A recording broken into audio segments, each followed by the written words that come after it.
Assalamualaikum warahmatullahi wabarakatuh. Alhamdulillahirabbil alamin. Alhamdulillahi hamdan katsiran thayyiban mubarakan fi mubarakan alaihi kama yuhibbu rabbuna wa yarda.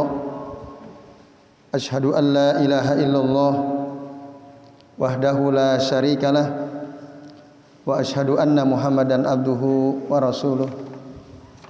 Allahumma shalli wa sallim wa barik ala Muhammad wa ala ali Muhammad kama shallaita wa barakta ala Ibrahim wa ala ali Ibrahim innaka Hamidum Majid.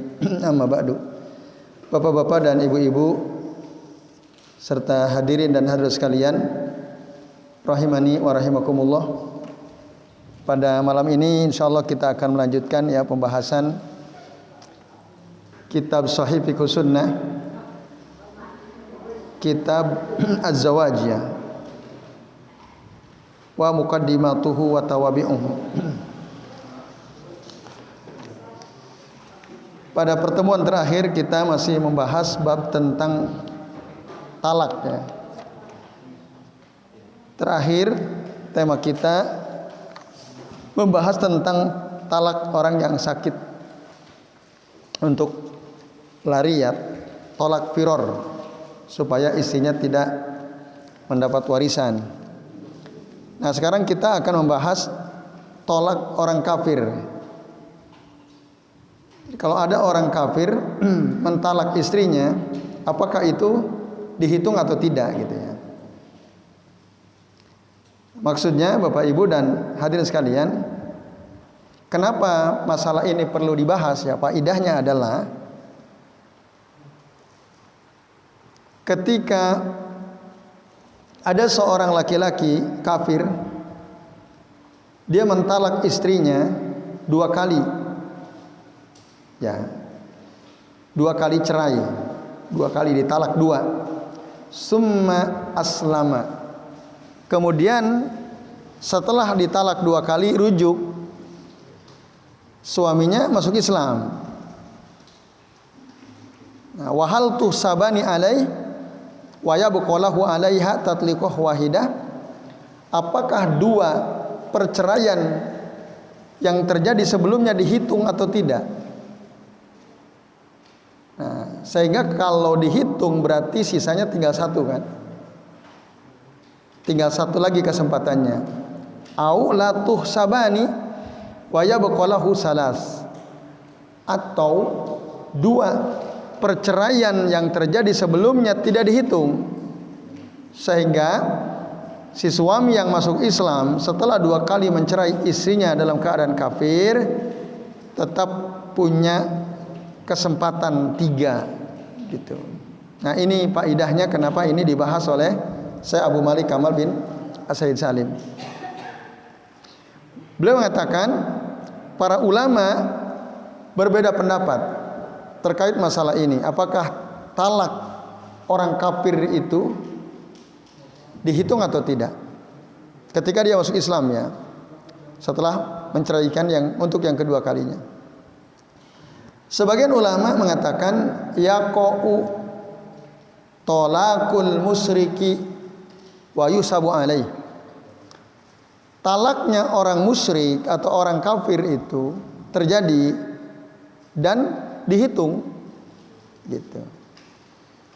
Ini adalah pendapat jumhur, mayoritas ulama. Apa dasar mereka? Dalilnya adalah ya, 1, bahwasanya Nabi Sallallahu Alaihi Wasallam menetapkan adanya pernikahan dengan seorang musyrik. Bahkan keluarganya, putrinya beliau Zainab menikah dengan seorang musyrik, orang kafir, namanya Abul As bin Rabi. Ya. Bahkan ketika Rasul berhijrah ke Madinah, Rasul membiarkan putrinya tetap hidup bersama suaminya yang dalam keadaan kafir waktu itu. Nah, walaupun pada akhirnya nanti Abul As bin Rabi ini masuk Islam pada akhirnya. Nah, setelah sekian lama gitu.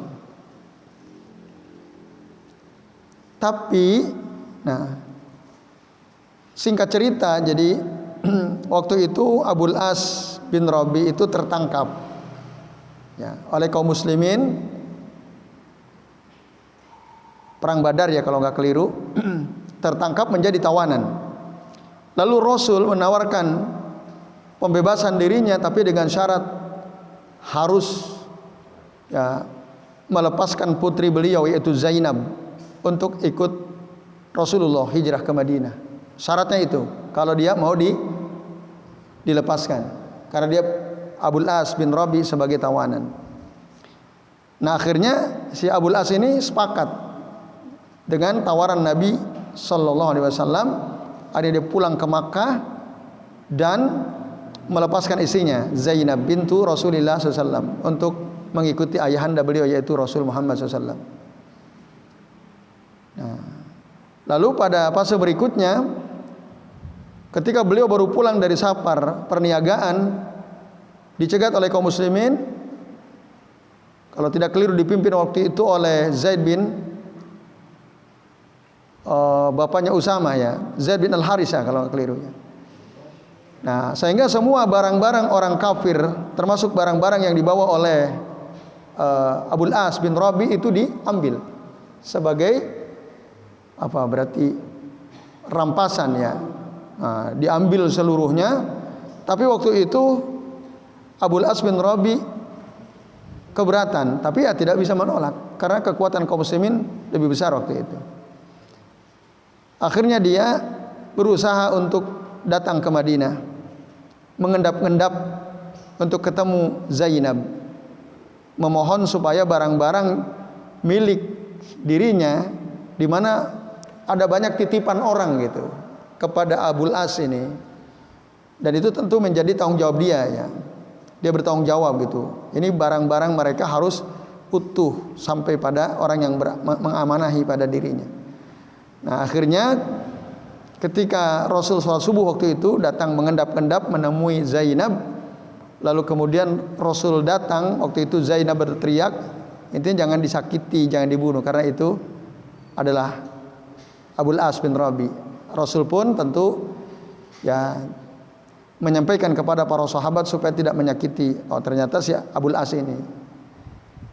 Nah akhirnya oleh Rasul ditanya apa yang diinginkan. Ternyata Abul As bin Rabi ingin mengambil kembali barang-barang yang dirampas oleh kaum muslimin. Nah waktu itu Rasul menawarkan kepada para sahabat, nah apa yang diinginkan oleh Nabi waktu itu supaya kaum muslimin mengembalikan khusus barang-barang Abul As bin Rabi. Tapi kata Nabi, jika kalian tetap mengambilnya, itu hak kalian. Itu hak kalian. Tapi aku senang jika kalian mengembalikan barang-barang si Abul As bin Rabi ini kepada dirinya. Tentu saja para sahabat akan lebih memilih apa yang disukai oleh Nabi SAW. Karena mereka cinta kepada Nabi, maka apa yang dicintai Nabi, apa yang disukai oleh Nabi, itu yang menjadi pilihan mereka. Nah akhirnya semua para sahabat yang mengambil barang-barang si Abul As bin Rabi ini dikembalikan. Nah, dikembalikan. Tentu ini sudah selang beberapa, wallahu alam ya, apakah ini sudah habis masa idah atau tidak. Tapi prosesnya cukup panjang. Akhirnya Abul As bin Rabi pulang ke Makkah,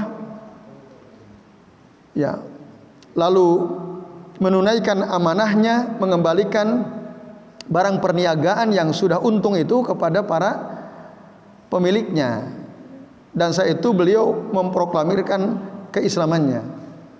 Nah, bahwa saat itu ya beliau menyatakan bahwa aku ya akan mengikuti agama yang disampaikan oleh Muhammad SAW.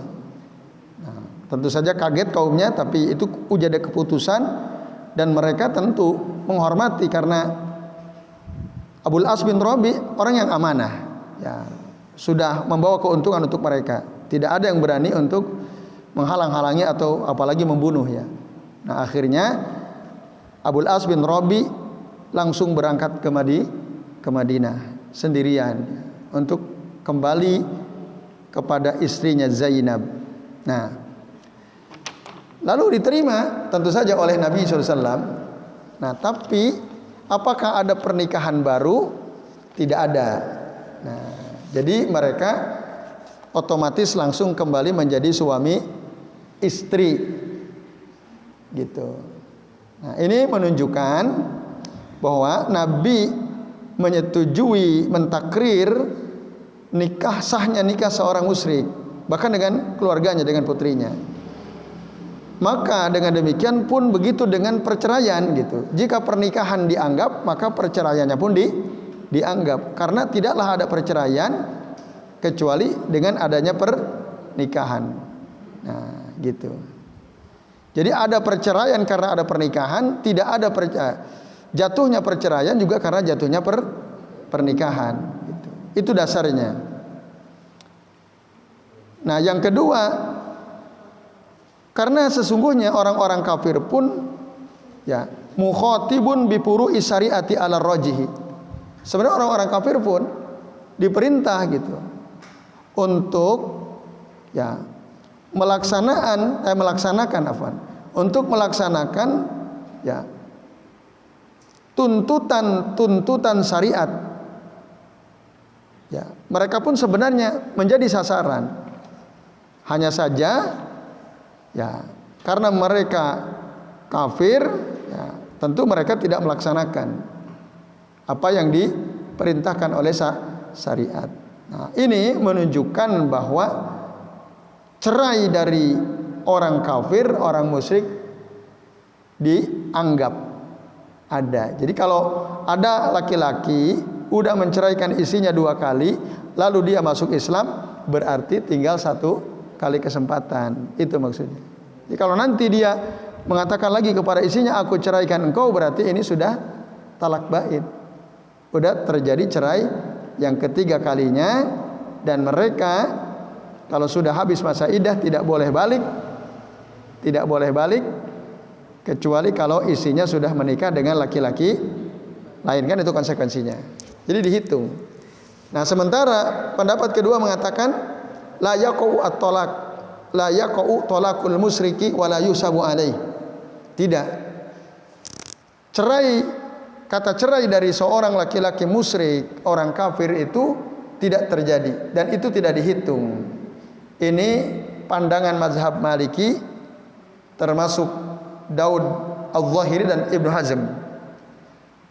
Dan yang berpendapat dengan pendapat kedua ini adalah termasuk dari kalangan tabi'in, Hasan Al-Basri, Qatadah, Rabi'ah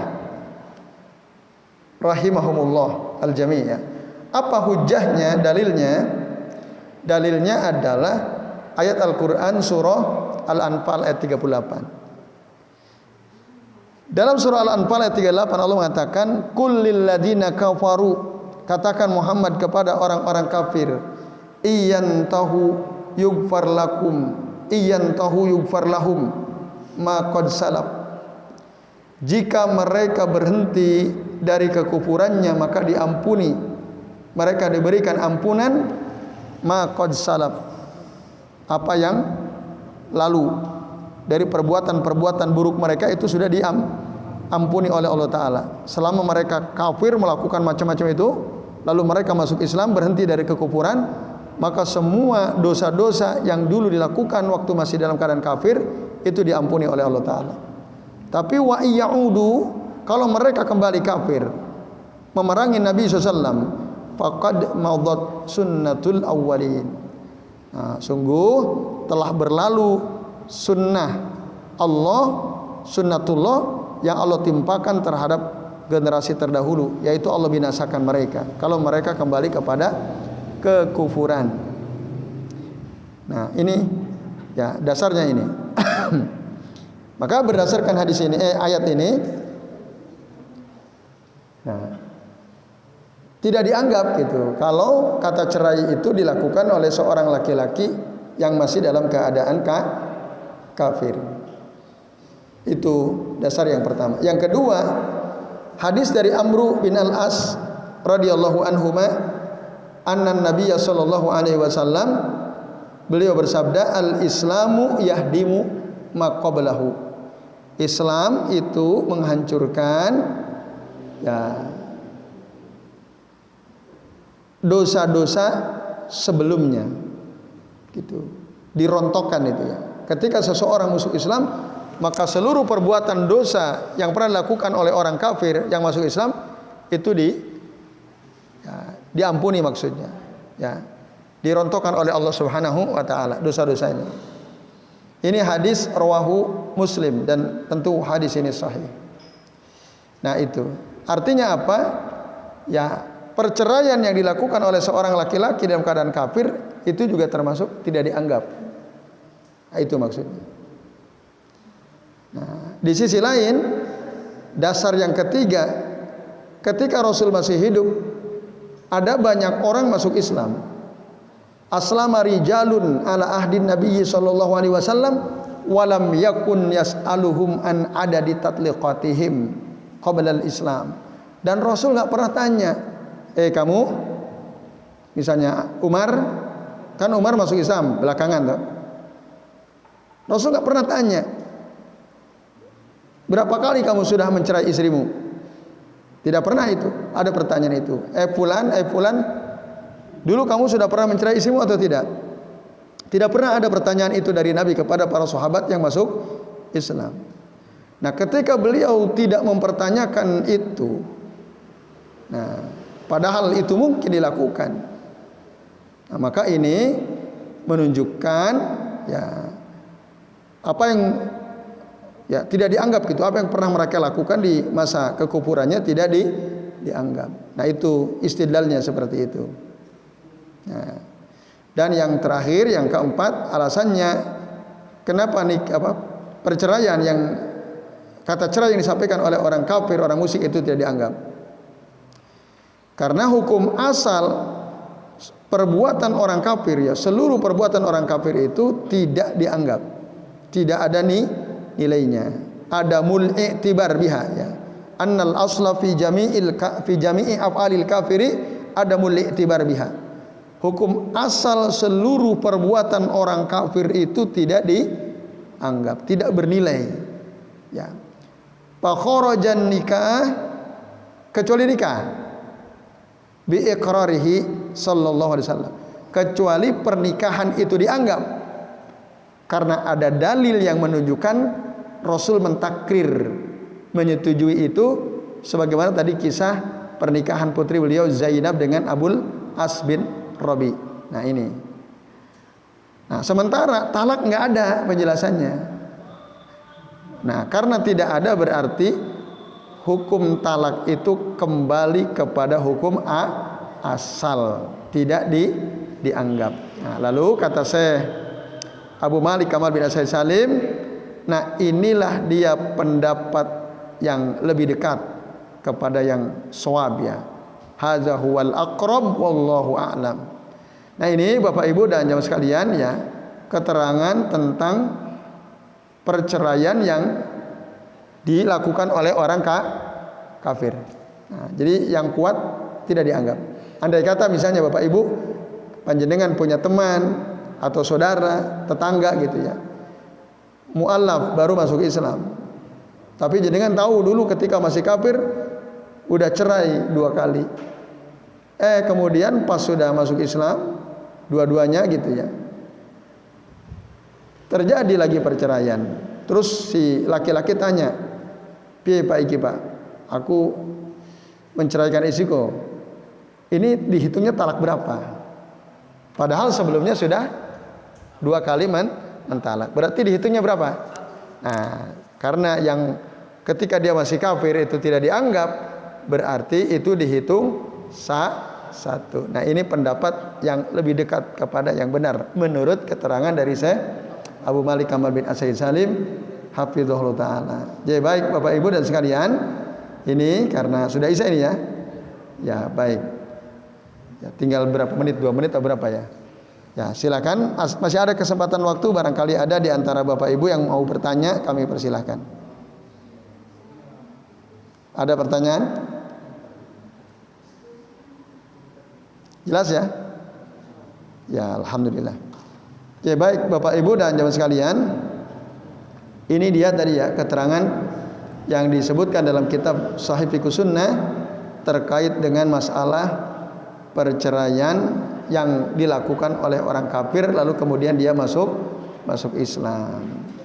Insya Allah ya pekan yang akan datang kita akan membahas ya perceraian yang dilakukan oleh orang yang main-main gitu, bercanda. Ya, dia misalnya bilang kepada istrinya, "Dek, aku cerai kamu ya, tak ceraikan kamu." Nah, sambil senyum-senyum gitu ya. Dia menceraikan istrinya, tapi dengan senyum, dengan entengnya. Nah, itu apakah terjadi atau tidak? Insya Allah nanti kita akan bahas ya masalah ini.